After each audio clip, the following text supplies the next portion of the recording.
Hi friends, welcome back to my channel. Okay, तो अब हम लोगों ने लास्ट सेशन में applications of uniform circular motion देखा था। उस सेशन में वर्टिकल सर्कुलर मोशन भी हमें देखना था पर वो नहीं हो पाया, तो I will start it now. तो हम लोग अब कवर करेंगे। मैं यहाँ लिख देता हूँ क्या क्या टॉपिक्स कवर करने हैं। Topics to be covered. मैं I actually make a note in the beginning so that you also have the idea कि इस टॉपिक में ये लिखाया गया है। Anyways, so I will talk about vertical circular motion first,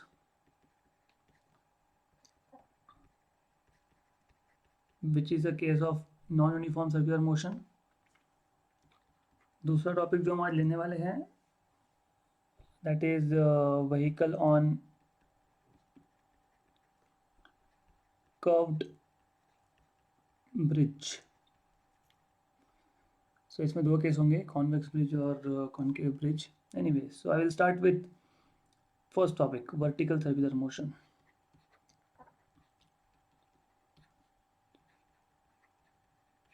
vertical circular motion में first of all, जैसे मैंने आपको बताया कि ये एक नॉन यूनिफॉर्म सर्कुलर मोशन का केस है।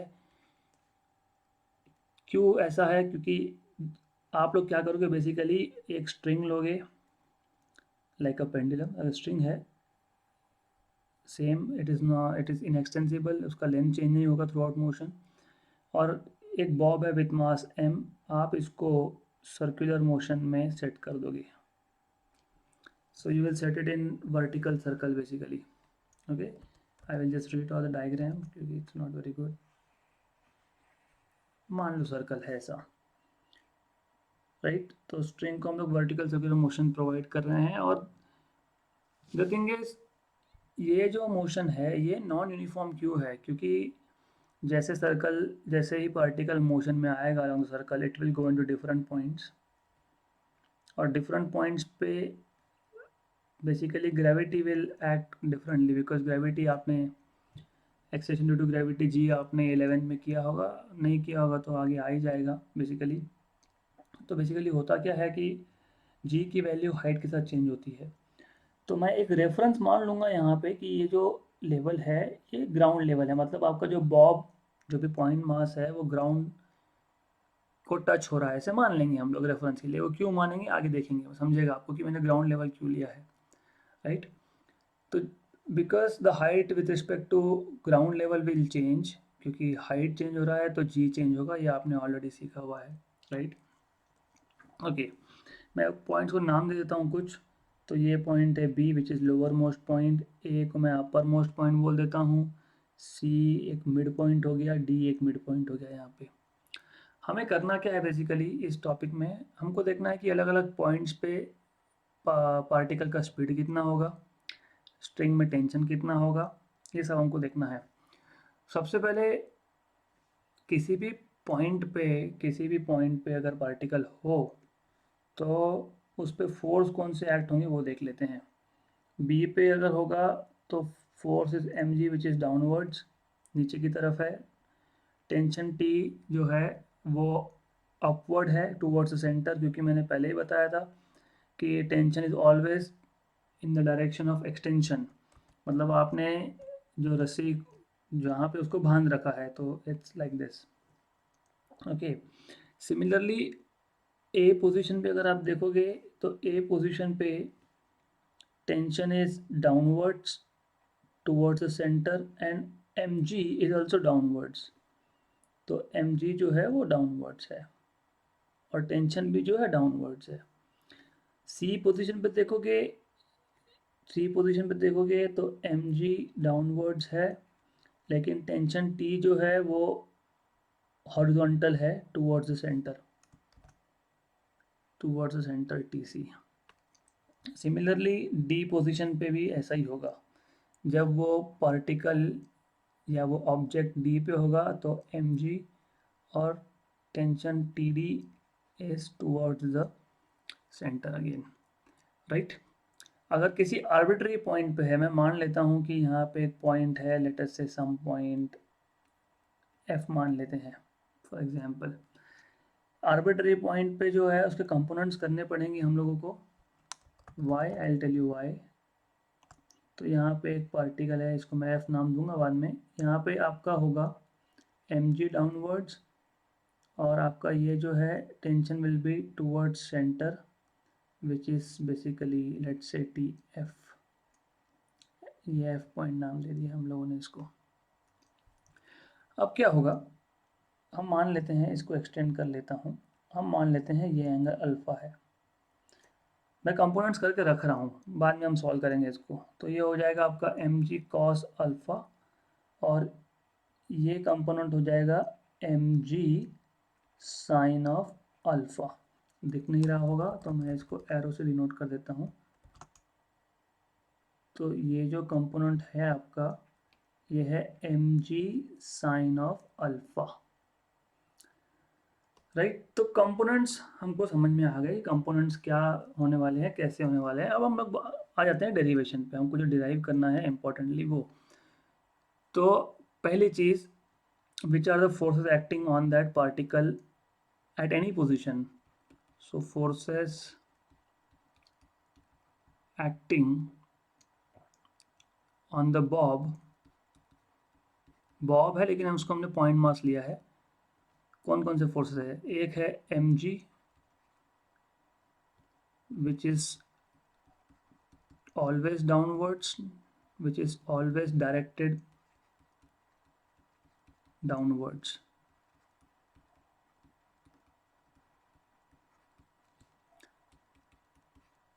Second जो है, it is tension always directed towards center, directed towards center. All right. And along the string, वो तो along the string ही होता है बेसिकली। ओके, तो अब हम लोग पॉइंट बाय पॉइंट बात करेंगे। फर्स्ट ऑफ ऑल हम देखेंगे कि अपर मोस्ट पॉइंट पे क्या हो रहा है, अपर मोस्ट पॉइंट। और एक रीज़न है अपर मोस्ट पॉइंट से स्टार्ट करने का, एक पर्टिकुलर रीज़न होता है। तो let's see what happens at upper most point. Upper most point पे क्या हो रहा है वो देखते हैं हम लोग। जैसे कि आपको मैं बार बार बता रहा हूँ, अब तक आपको अच्छे से फिट हो गया होगा दिमाग में। सर्कुलर मोशन है तो सेंट्रीपिटल फोर्स चाहिए, सेंट्रीपिटल फोर्स कहीं ना कहीं से हमको मिलने वाला है। तो अगर आप देखोगे कि पॉइंट ए पे, जो अपर मोस्ट पॉइंट ए है, वहाँ पे सेंट्रीपिटल फोर्स कहाँ से आएगा। So centripetal force is given by कौन कौन से फोर्स है toward centre, mg and ta, ये दो फोर्सेस है। इसलिए आप लिख सकते हो mg प्लस टा is equal to mva square by r। हम मान लेते हैं कि va is the velocity at point A, speed at point A, और आपको पता है डायरेक्शन क्या होगा, speed direction of va is always along tangent, तो ये पता होना चाहिए, राइट। अब हमको बात करनी है कि मिनिमम स्पीड कितना होना चाहिए पॉइंट ए पे, सो दैट वो बॉब जो है वो सर्कुलर मोशन परफॉर्म कर सके। ये बहुत इंपॉर्टेंट है, right. For minimum possible speed, for minimum possible speed, for minimum possible speed at A, या उसको आप ऐसा बोल सकते हो, if the motion is to be performed with minimum possible energy, if the motion is to be performed with minimum energy, is to be performed with minimum energy, okay। अब books में अगर देखोगे तो बुक्स में ऐसा लिखते हैं कि इसके लिए टेंशन टी ए जो है वो 0 होना चाहिए, राइट। तो ये एक तरीका समझने का ऐसा है, दूसरा तरीका ऐसा है। अगर आपको टेंशन का कॉन्सेप्ट अच्छे से समझा होगा तो मैं आपको डायग्राम समझाता हूँ। देखो क्या है, मैक्सिमम हाइट पे ए पॉइंट पे टेंशन टी ए अगर 0 हो गया, टेंशन टी ए अगर 0 हो गया, इसका मतलब वो जो बॉब है वो सीधा नीचे गिर जाएगा, क्योंकि टेंशन नहीं तो क्या है फिर, सिर्फ टेंशन, अगर फोर्स नहीं है तो सिर्फ mg है, अगर mg है तो बॉब सीधा नीचे गिरेगा। घर पे एक्सपेरिमेंट कर सकते हो आप ये। एक रस्सी पे एक बॉब को बांधो और उसको एक हाइट पे ले जाओ और टेंशन प्रोवाइड करो ही मत, छोड़ दो, नीचे ही गिरने वाला है, राइट। तो उसको बोलते हैं कि वो जो स्ट्रिंग है उसमें रिजिडनेस नहीं है, वो लूज हो गया, सीधा नीचे गिर जाएगा, तो the Bob will fall vertically down.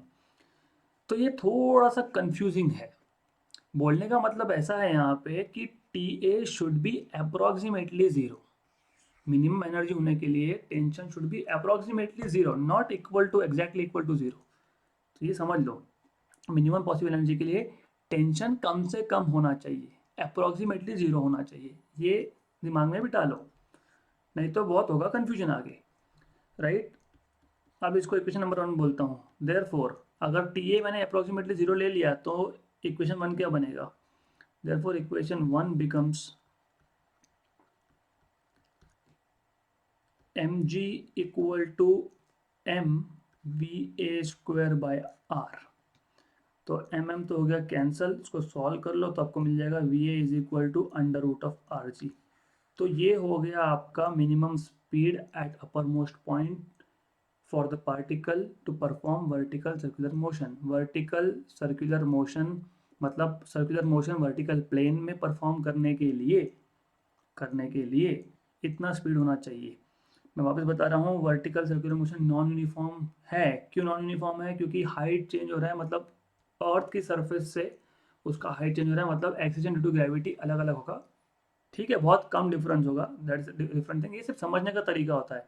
Horizontal में यूनिफॉर्म कैसे रहा? फिर हॉरिजॉन्टल में हर एक पॉइंट पे हाइट सेम था ग्राउंड से। अगर मैं इस लेवल को ग्राउंड लेवल मान लेता हूँ तो हर एक पॉइंट पे हाइट सेम था हॉरिजॉन्टल में, इसलिए हॉरिजॉन्टल सर्कुलर मोशन जो होता है वो यूनिफॉर्म होता है। समझने का तरीका है ये, ओके। यहाँ तक समझा? गुड। तो हम लोगों ने अपर मोस्ट पॉइंट पे स्पीड निकाल लिया which is under root of R जी।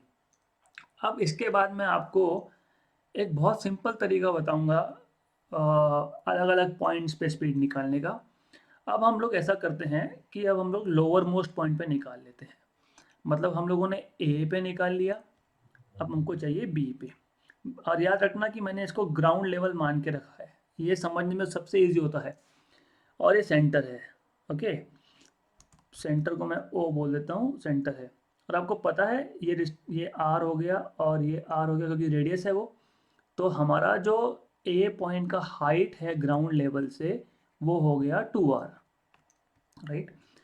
एक चीज़ हमेशा याद रखना, सर्कुलर मोशन किसी भी टाइप का हो, वर्टिकल हो, हॉरिजॉन्टल हो, किसी भी टाइप का हो, total energy at every point is constant. मतलब टोटल एनर्जी हर एक पॉइंट पे कांस्टेंट रहता है।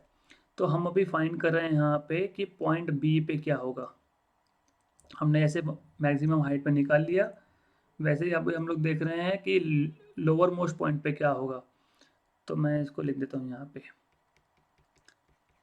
Eight lower most point, at lower most point which is B point. तो यहाँ पे क्या होगा, और इसको डिराइव करने का एक बहुत सिंपल तरीका है, अच्छे से समझ लो। ये हमेशा याद रखना, total energy is constant, total energy is constant. मतलब टोटल एनर्जी में टी ई से डिनोट करूंगा, at point B is equal to total energy at point A. अब टोटल एनर्जी मतलब क्या? Kinetic energy plus potential energy. So kinetic energy at B plus potential energy at B is equal to kinetic energy at A plus potential energy at A। अब kinetic energy का formula क्या था? Half M V square, लेकिन यहाँ पे B position पे velocity speed जो है उसको वी लिखता हूँ मैं, V square plus potential energy क्या लिखा था आप लोगों ने? पोटेंशियल एनर्जी आपने क्या लिखा था? M G into height, height of the particle at position B, okay. Kinetic energy क्या था आपका? Half M V A square, क्योंकि ए पॉइंट पे वी ए स्पीड था, plus potential energy is M G H A. अब half M V B square plus zero, क्योंकि H B मैंने इसलिए ग्राउंड लेवल लेके रखा है कि हाइट जीरो है उसका with respect to ground, ground से मेजर किया तो plus half M V A square plus M G और H A height of A point क्या है 2r, तो लिख लेंगे हम लोग यहाँ पे 2r लिख लेंगे। अब एम एम एम कैंसिल हो जाएगा आपका, तो आपके पास बचेगा यहाँ पे V B square by 2 equal to V A square by 2 plus 2 mgr। आप 2 से मल्टीप्लाई कर लो वी बी स्क्वायर, या तो फिर ऐसे करो V B square by 2 V A क्या था हमने अभी देखा, बेटर है कि मैं 2 से मल्टीप्लाई कर ही लेता हूँ। 2 से मल्टीप्लाई कर लिया अगर बोथ साइड्स को, तो हमको मिलेगा V A square plus 4 mgr। So V B square equal to, अभी वी ए स्क्वायर तो आपको पता है ना, वी ए स्क्वायर आपको पता है under root of R G था, तो उसका स्क्वायर कर लोगे तो आर जी प्लस 4 mgr। तो ये आपको मिल गया V B is equal to under root of 5gr। हाँ, बेसिकली m कैंसिल कर दिया था तो यहाँ से m हटा दो, सॉरी फॉर दिस, मैंने लास्ट टर्म से m हटाना भूल गया, तो m हमने कैंसिल कर दिया था, तो 5gr, राइट। तो ये हो गया आपका बॉटम मोस्ट पॉइंट पे, लोअर मोस्ट पॉइंट पे speed, right.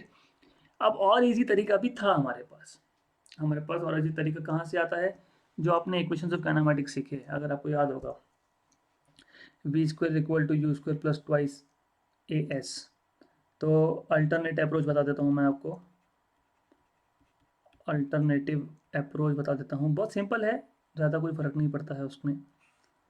We square equal to U square plus twice A S, where V is final speed, कहाँ निकाल रहे हो फाइनल स्पीड, बी पॉइंट पे, यू मतलब इनिशियल मतलब अपर मोस्ट पॉइंट पे, टू ए मतलब एक्सेशन ड्यू टू ग्रेविटी, क्योंकि बाकी कोई फोर्स नहीं है सिर्फ ग्रेविटी है, तो ए के का भी लिखोगे। एस मतलब कितना डिस्टेंस कवर किया, 2r कवर किया, 2r कवर किया इसने।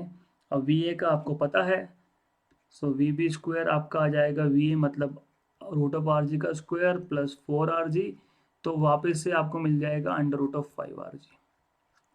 तो ये भी एक सिंपल अप्रोच है, राइट। तो ये अल्टरनेटिव अप्रोच है। अब हम लोग इसकी बात कर ही रहे हैं, तो हम लोग टेंशन इन द स्ट्रिंग की बात कर ही लेते हैं। अब हमको देखना है what is the difference in the tension of the string between point A and B. So let's talk about tension in the strings. तो पहले हम लोग ऐसा कर लेते हैं, टेंशन इन द स्ट्रिंग की जगह पे इसका यहाँ पे टेंशन निकाल लेते हैं, in tension of the string at point B. वो कैसे फाइंड करेंगे, अगर आप पॉइंट बी पे देखोगे तो पॉइंट बी पे दो फोर्सेस है वापस से, मैंने पहले ही बताया है कौन सा फोर्स था, एम जी डाउनवर्ड्स, और यहाँ पे ऊपर की तरफ कौन सा था, T B, right. T B tension is always in the direction of extension, जहाँ पे रस्सी को बांध के रखा है। तो आपको सेंट्रीपिटल फोर्स कौन प्रोवाइड कर रहा है, T B minus M G equal to M V B square by R, right, from figure. अब फ्रॉम फिगर, अब प्रॉब्लम कहाँ होता है, गड़बड़ कहाँ करते हैं, वो M G minus T B लिख देते हैं। देखो सिंपल है, सर्कुलर मोशन परफॉर्म करना है तो सेंट्रीपिटल फोर्स चाहिए, सेंट्रीपिटल फोर्स टूवर्ड सेंटर होता है, अवे नहीं होता, इसलिए T B minus M G होगा, ये समझ लो, राइट। तो अब T B minus M G equal to M V B तो निकाल रखा आपने, अभी अभी फाइंड किया ना, upon R, R R cancel हो गया, तो आपको टी बी मिल गया यहाँ पे 5 M G plus M G 6 mg मिल गया, राइट। तो आपको मिल गया tension in the string at lower most point is 6 mg, ये पॉइंट बी है, this is point B, T B that is 6 mg।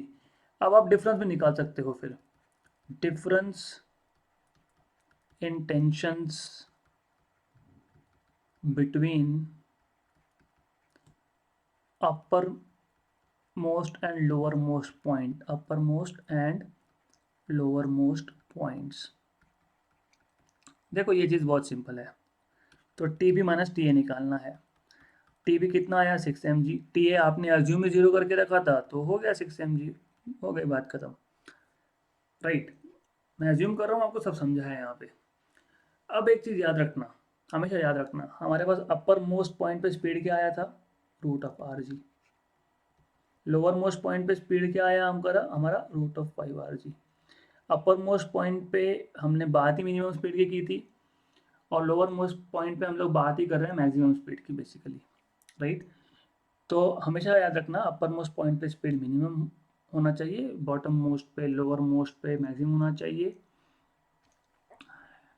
Okay, अब ए और बी पॉइंट के बीच में कहीं पे भी आप स्पीड मेजर करोगे तो वो रूट ऑफ आर जी और रूट ऑफ 5 r g के बीच में ही मिलने वाला है, ये समझ लो। इट कैनॉट बी ये रूट ऑफ 6 r g नहीं हो सकता, रूट ऑफ 7 r g नहीं हो सकता, रूट ऑफ आर जी और रूट ऑफ 5 r g के बीच में ही होना चाहिए। राइट, और एक छोटा सा करेक्शन है, करेक्शन नहीं है basically, is no correction here. Vertical circular motion की हम लोग जो बात कर रहे हैं, तो हम लोग पहला केस यहाँ पे डिस्कस कर रहे हैं जो है mass tied to string. Mass tied to a string, क्योंकि रॉड भी हो सकता है ये, है ना, स्ट्रिंग की जगह पे हमने एक रॉड ले लिया, वो भी हो सकता है, इसलिए ओके। अब हम बात करते हैं मिड पॉइंट की, मिड पॉइंट की बात करते हैं। अब हम लोग बोल देते हैं कि अपर मोस्ट पे हो गया, बॉटम मोस्ट पे हो गया। अब हम लोग बात करते हैं मिड पॉइंट की, कि मिड पॉइंट पे क्या होगा। So at midpoint, midpoints C and D. तो देखो, अभी इसको भी सॉल्व करने का अलग अलग अप्रोच होता है, डिपेंड करता है कि आपको कौन सा अप्रोच समझ में आ रहा है। मैं आपको वही अप्रोच से बता दूंगा कि कैसे होता है by using the conservation of energy. तो अब हमारे पास दो तरीके हैं। यहाँ पे ये एम जी है, डी पॉइंट पे टेंशन जो है हमेशा टूवर्ड्स रहेगा टी डी, और जो इक्वेशंस हमारे डी पॉइंट के लिए बनेंगे वही सी के लिए बनेंगे, तो हम लोग एक के लिए सॉल्व करेंगे। बी पॉइंट पे अगर आप देखोगे तो एम जी डाउनवर्ड्स था और ये ऊपर की तरफ था, विच इज़ टी बी, और ए पॉइंट हमने देखा था टेंशन इज टूवर्ड्स सेंटर और M G is also towards centre, ये हमने देख रखा है। पहला अप्रोच कंजर्वेशन ऑफ एनर्जी का, तो आप लिख सकते हो total energy at D is equal to total energy at A और बी, आपके ऊपर अभी क्या लेना है। राइट, तो मैं नॉर्मली लेता हूँ बी। क्यों लेता हूँ समझेगा आगे। टोटल एनर्जी मतलब क्या, kinetic energy plus potential energy at D is equal to kinetic energy at B plus potential energy at B. So kinetic energy at D, which is half mv d square, plus potential energy is mg into height of the point D।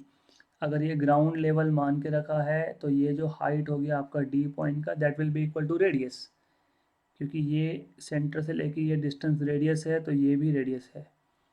तो right, okay, which is equal to kinetic energy half M V B square, और potential energy zero है point B पे, इसलिए मैं B point लेता हूँ, क्योंकि potential energy zero मतलब मेरा कैलकुलेशन कम हो जाता है basically.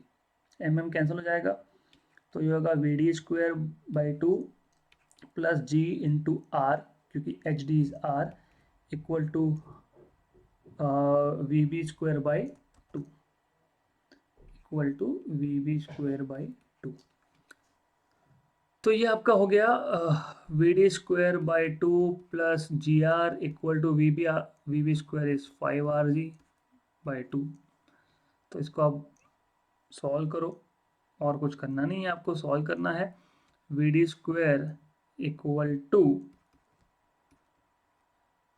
5/2 r g minus r g, और यहाँ पे जो डिवाइड बाई टू था इसको मैं मल्टीप्लाई कर लेता हूँ दोनों टर्म्स के साथ, तो ये आपका आ जाएगा सॉल्व करने के बाद under root of 3 r g। तो मैंने बोला था आपको रूट ऑफ आर जी और 5 r g के बीच में मिलेगा, तो मिल गया।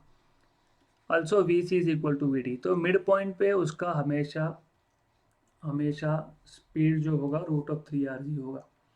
तो हमको अपर मोस्ट पॉइंट मिल गया, हमको लोअर मोस्ट पॉइंट मिल गया, स्पीड मिल गया। दूसरा अप्रोच भी है, दूसरा अप्रोच भी है, आपको उससे सॉल्व करना है तो वैसे भी सॉल्व कर सकते हो, डजेंट मैटर। ओके, दूसरे अप्रोच में आप सिर्फ टेंशन्स के थ्रू निकालते हो, तो वैसा भी कर सकते हो। I will just stick to this. अब अब हमारा पार्टिकल आर्बिट्री पॉइंट एफ पे है, जैसे मैंने वहाँ ड्रॉ किया था। तो एफ पॉइंट पे है। एफ पॉइंट पे क्या हो रहा था, यहाँ था mg, उसके बाद टेंशन था आपका, टेंशन इन द स्प्रिंग था आपका टूवर्ड्स टीएफ, और ये जो है अल्फा एंगल था, तो ये आपका हो गया mg कॉस ऑफ अल्फा, और यहाँ पे आपका आ गया mg साइन अल्फा। ये हो गया आपका mg साइन अल्फा, राइट। अब चेंज क्या होता है, पहले लिख देते हैं। At arbitrary point,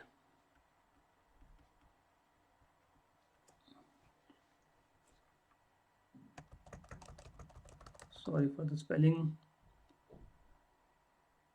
at arbitrary point f। देखो अब इसमें क्या होता है, बेसिकली इसको सॉल्व करना कोई ज़्यादा डिफिकल्ट नहीं है, बट इसमें कंपोनेंट्स इन्वॉल्व हो जाते हैं तो थोड़ा सा कंफ्यूजन क्रिएट होता है। मैं जस्ट आपको कंपोनेंट्स बता रहा हूँ, we will not solve in greater detail here, सिर्फ बताने के लिए। तो T F is toward centre, that will give you basically centripetal force, पर टी एफ को अपोज करने वाला एक कंपोनेंट है which is M G cos alpha.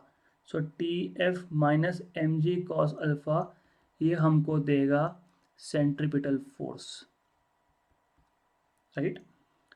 ये समझना है, T F minus M G cos alpha ये आपको देगा सेंट्रीपिटल फोर्स, इतना ही समझना है। और इतना ही इक्वेशन हमारे काम का है, क्योंकि हम लोगों को अगर एफ वी एफ मतलब स्पीड एट एफ निकालना है, तो उसके लिए हमको बाकी चीज़ें एंगल पता होना चाहिए, जैसे कि एंगल पता होना चाहिए। ओके, तो वो हम लोग इसको यहाँ तक ही करके छोड़ने वाले हैं, राइट। और जब ज़रूरत पड़ेगी न्यूमेरिकल सॉल्व करते वक्त अगर ज़रूरत पड़ेगी तो हम लोग वो करेंगे। ये हो गया आपका केस 1 ख़त्म।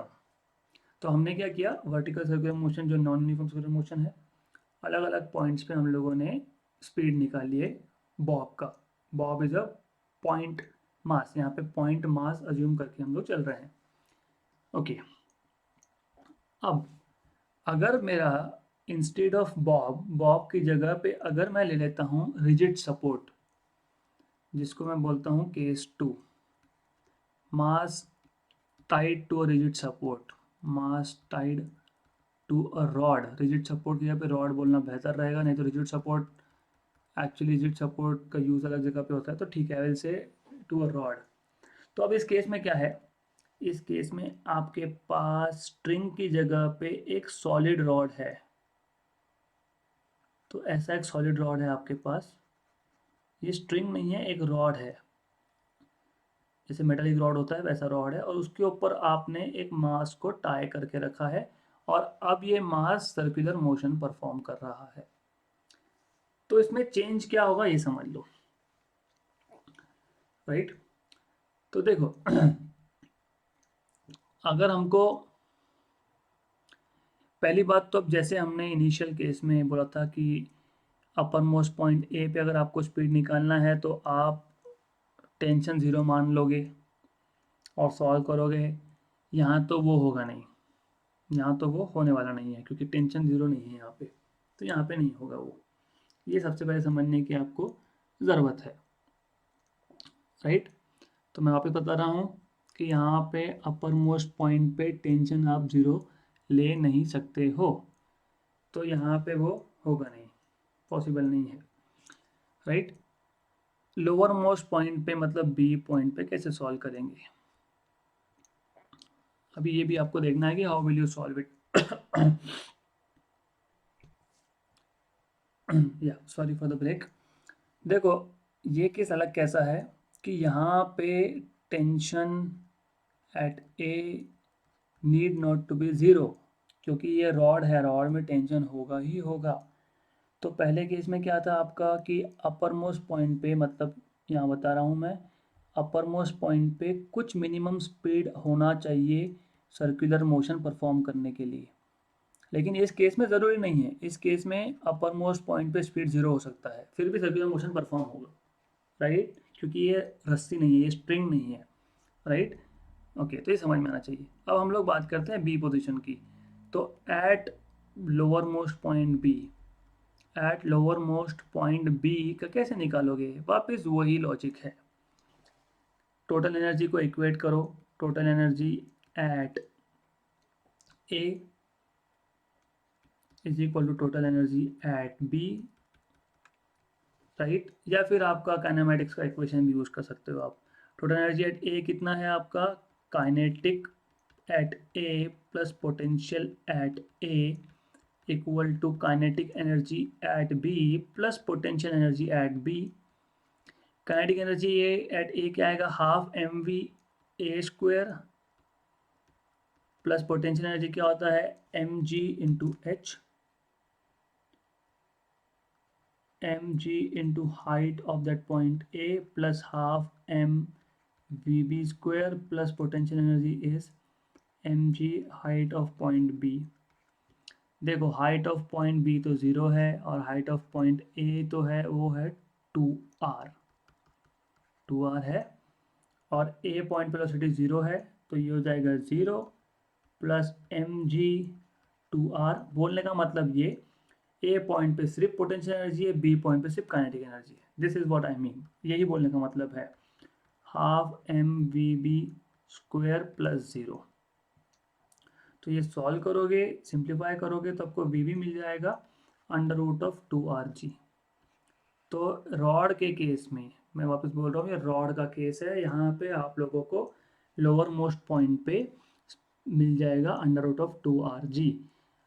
जैसे कि हमारा जो दूसरा केस था उसमें, स्ट्रिंग का केस था, उसमें था under root of 5rg at lower most point. Okay, done. ये टॉपिक यहाँ पे खत्म हमारा। और next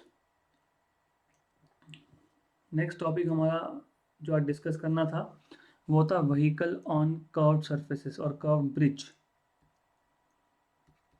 so vehicle on curved bridge,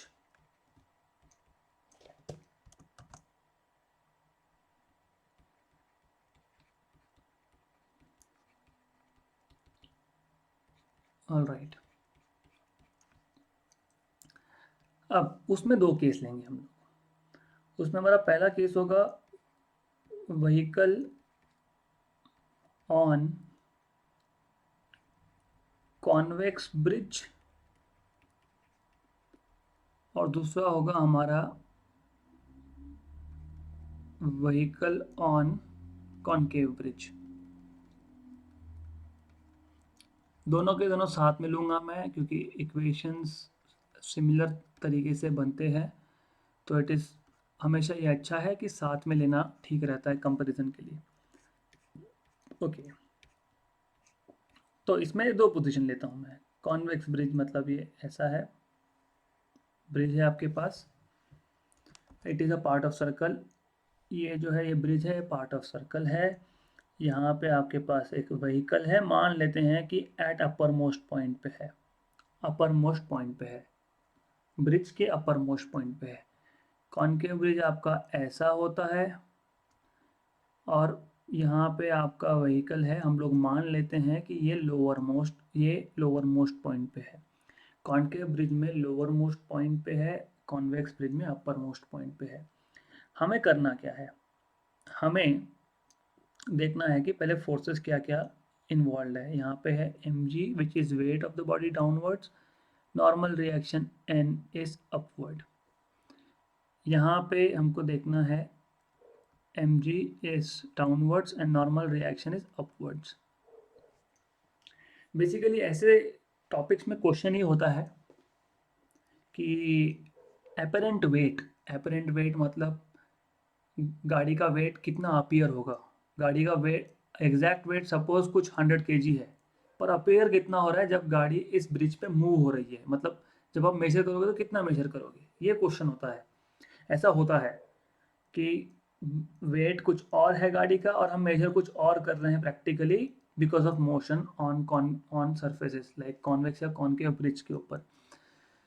ये बेसिक क्वेश्चन है। अब देखो, कॉन्वेक्स ब्रिज में सेंटर जो है वो नीचे की तरफ है और कॉनकेव ब्रिज में जो सेंटर है वो ऊपर की तरफ है। मैं यहाँ ले लेता हूँ, ऊपर की तरफ है। ओके, तो अब कॉन्वेक्स ब्रिज के केस में आपको सेंट्रीपेटल फोर्स कहाँ से मिलेगा? mg minus n equal to M V square by R. ये आपको समझना है कि ये रेडियस है r यहाँ पे, और सर्कुलर मोशन के लिए सेंट्रीपेटल फोर्स होना ही चाहिए, और सेंट्रीपेटल फोर्स टुवर्ड सेंटर होता है, इसलिए मैंने mg माइनस n लिखा है। दूसरे केस में कॉनकेव ब्रिज के केस में सेंटर ऊपर की तरफ है, ये रेडियस है आपका r। इस केस में आपको n minus M G is equal to M V square by R लिखना पड़ेगा, where v is the speed at that point. दोनों केस में ये समझना ज़रूरी है। अब देखो, M G is equal to M V square by R plus N, यहाँ पे मिलेगा आपको M G is equal to N minus M V square by R. तो देखो, अब ये जो होता है ना, ये है आपका वेट, ये है आपका weight. Okay, that is important, ये है आपका वेट। ओके, तो थोड़ा सा इसको सिंप्लीफाई करता हूँ दोनों इक्वेशंस को। Instead of writing M G equal to मैं लिखता हूँ एन इक्वल टू, क्योंकि नॉर्मल रिएक्शन से कुछ समझेगा आपको। Normal reaction M G minus M B square by R आ गया पहले केस में, यहाँ पे हमारा N equal to M G plus M V square by R आ गया। अब इक्वेशन नंबर 1 और 2 पे ध्यान देना, अच्छे से ध्यान देना, तब समझेगा कि मैं क्या बोल रहा हूँ। ओके, ये इक्वेशन 1, ये इक्वेशन 2। अब हम क्या करते हैं, मैं एक बॉक्स ड्रॉ कर लेता हूँ यहाँ पे समझाने के लिए आपको, ये एक्स्ट्रा इन्फॉर्मेशन रहेगी। देखो, अब अगर गाड़ी एक प्लेन रोड पे है, राइट, प्लेन रोड पे है, राइट, स्टेशनरी है मान लेते हैं, तो वेट एम जी कौन बैलेंस करता है प्लेन रोड पे? स्टेशनरी हो नहीं हो अलग बात है, तो हमेशा एम जी और एन बैलेंस होता है, मतलब N equal to M G होता है। मतलब normal reaction is equal to weight of the body. M G मतलब वेट, बराबर। अब अगर आप पहला केस देखोगे, इक्वेशन 1 देखोगे, तो आप वेट में से कुछ माइनस कर रहे हो, तो वेट में से कुछ माइनस कर रहे हो, और ये जो मैं बोलूँगा इसको एपरेंट वेट, आप वेट में से कुछ माइनस करो, मैं बार बार बोल रहा हूँ। मतलब यहाँ पे n is less than M G, क्योंकि कुछ माइनस किया है, मतलब एपरेंट वेट, मतलब हमको जो वेट अपीयर होगा it is less than actual weight. M G is actual weight, apparent weight is less than actual weight. और यहाँ पे इक्वेशन 2 देखोगे तो एम जी में आप कुछ ऐड कर रहे हो, तो फिर n is greater than M G, मतलब जो गाड़ी का वेट एपरेंट है, जैसा हमको अपीयर हो रहा है, जैसा हम लोग मेजर कर पा रहे हैं, वो apparent weight is greater than actual wait,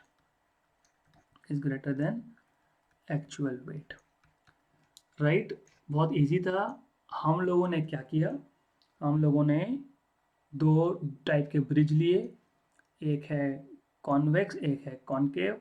हमारा क्वेश्चन यहाँ पे ये था कि हाईएस्ट पॉइंट पे कॉन्वेक्स ब्रिज के या लोवेस्ट पॉइंट पे कॉनकेव ब्रिज के गाड़ी का एपरेंट वेट क्या होगा। एपरेंट वेट क्या होता है? हमेशा नॉर्मल रिएक्शन एपरेंट वेट होता है। तो हमने देखा कि पहले केस में टूवर्ड्स सेंटर, मतलब सेंट्रीपिटल फोर्स जो टूवर्ड्स सेंटर होता है, वहाँ से हमने इक्वेशन बना लिया mg minus N equal to M V square by R, और हमने प्रूव कर दिया कि apparent weight is less than actual weight. दूसरे केस में हम लोगों ने प्रूव कर दिया कि apparent weight is greater than actual weight. Okay, मैं समझता हूँ कि यहाँ तक क्लियर होगा। अब ओके, अब यहाँ पे तो हम लोगों ने अपर मोस्ट या लोअर मोस्ट पॉइंट की बात की, पर ज़रूरी नहीं है ऐसा होगा। ज़रूरी तो नहीं है ऐसा होने वाला है। मैं वापस से कॉन्वेक्स ब्रिज और कॉनकेव ब्रिज को कंपेयर करके ही मैं डिराइव करूँगा, समझने में इजी होता है आप लोगों को। तो मैं कॉन्वेक्स और कॉनकेव ब्रिज हमेशा कंपैरिजन में ही स्टडी करूँगा यहाँ पे। तो अब देखो ऐसा है कि ये आपका वापस से एक कॉन्वेक्स ब्रिज है, उसका सेंटर यहाँ पे है सी, जिसका हम लोगों ने रेडियस मान रखा था आर। मान लेते हैं कि गाड़ी यहाँ पे है, तो गाड़ी अपर मोस्ट पॉइंट पे नहीं है, राइट। अब इसको सॉल्व करने के लिए ऐसा करते हैं, ये हो गया आपका ओके, ये हो गया आपका यहाँ पे नॉर्मल रिएक्शन। और कौन सा फोर्स है, और फोर्स है mg, वो हमेशा डाउनवर्ड्स होता है। ये एंगल मैं मान लेता हूँ थीटा है, ये थीटा है तो ये थीटा है, और ये एंगल थीटा है, तो ये कंपोनेंट हो गया mg cos थीटा। और दूसरा जो कंपोनेंट आएगा आपका, जो भी आपका mg का कंपोनेंट होगा दूसरा, राइट। तो मैंने actually okay, I just wanted to tell you the direction, इसलिए यहाँ पर ड्रॉ किया है। तो ऐसा करते हैं, यहाँ ड्रॉ कर देता हूँ। तो ये हो जाएगा आपका mg cos theta which is towards centre, ये हो गया आपका mg sin थीटा, राइट, मोर और लेस। अब ऐसा करते हैं हम लोग। अब यहाँ पे क्या होगा, सेंट्रीपिटल फोर्स कौन प्रोवाइड कर रहा है, mg cos theta minus normal reaction is equal to M V square by R. तो normal reaction is equal to n is equal to mg cos theta minus M V square by R.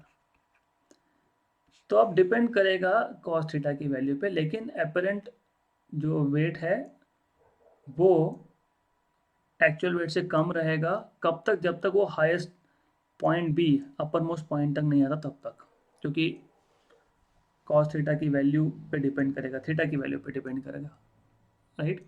और second case में भी वैसा ही है, मोर और less. Second case में मोर और less वैसा ही है।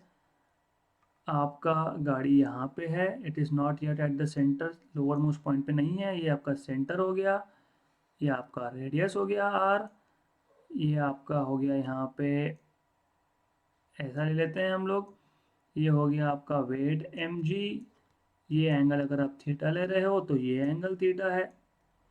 नॉर्मल रिएक्शन हमेशा ऊपर की तरफ होगा।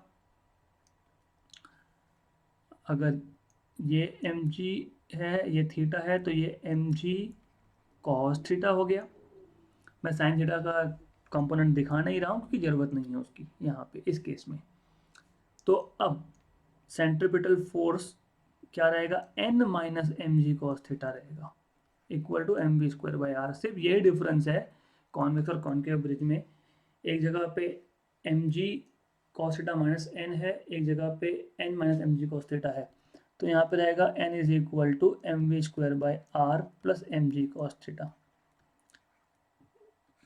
यहाँ पे भी अपरेंट वेट जो है बॉडी का एक्चुअल वेट से ज़्यादा होगा, but depends on cos theta, depends on angle theta, right.